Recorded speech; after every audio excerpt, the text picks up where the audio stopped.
చాలా మంది ఓన్లీ వైఫే అనుకుంటారు. సరే మన సందర్భం కూడా లివ్ ఇన్ రిలేషన్‌షిప్ మాట్లాడుతాం కాబట్టి ఇక్కడ ఎవరొచ్చారు? పార్ట్నర్ వచ్చారు. పార్ట్నర్ ఎవరు? Without marriage. Yes. Marital partner కాదు. Partner without marriage.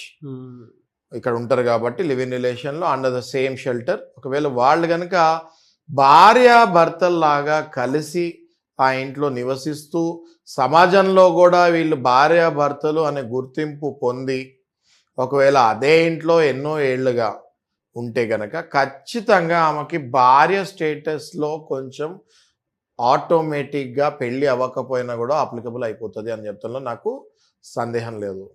దీన్నే long term live in relationship అంటారు.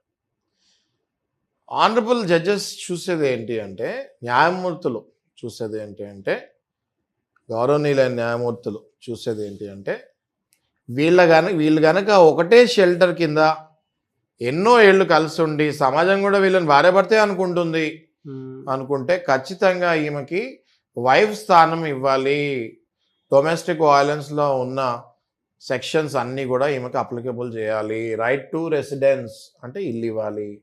ఫైనాన్షియల్ సపోర్ట్ అంటే డబ్బు, ఆమె ఒకవేళ డిపెండెంట్ అయి ఉంటే డబ్బు సహాయం ఆమెకి ఇవ్వాల్సిందే. అట్లాగే చిల్డ్రన్ కూడా ఒకవేళ వీళ్ళకి ఉన్నారనుకోండి, పెళ్లి కాకుండానే పిల్లలు పుట్టారనుకోండి, వాళ్ళకు కూడా లెజిటిమేట్ స్టేటస్ ఇవ్వాల్సి వస్తుంది. వాళ్ళని కూడా పిల్లల్లాగానే తీసుకుంటారు.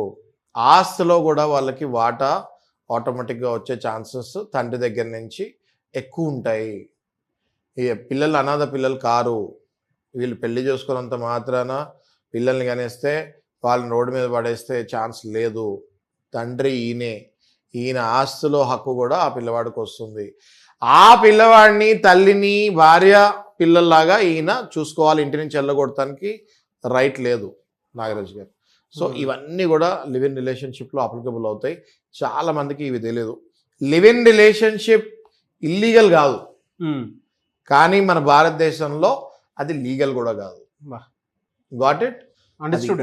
అది ఇల్లీగల్ కాదు, అలాగని చెప్పి లీగల్ కూడా కాదు. Yes. Long term live in relationship కి మ్యారిటల్ స్టేటస్ కొంచెం ఇస్తానికి న్యాయవాది ట్రై చేయొచ్చు. ఆమెకు రావాల్సిన maturity period absolute correct word use చేస్తారు. జనరల్ గా 5 to 6 years 7 years కలిసి ఉంటున్నారు ఇంకా అనుకుంటే అది మ్యారేజ్ కిందకి ఆల్మోస్ట్ తీసుకోవాలి. ఆల్మోస్ట్ మ్యారేజ్ కింద కన్సిడర్. సమాజం కూడా వాళ్ళని భార్యాభర్తలని గుర్తిస్తారు కాబట్టి నాకు పెళ్లి కాలేదు అని చెప్తానికి ఆయనకి ఛాన్స్ ఉండదు.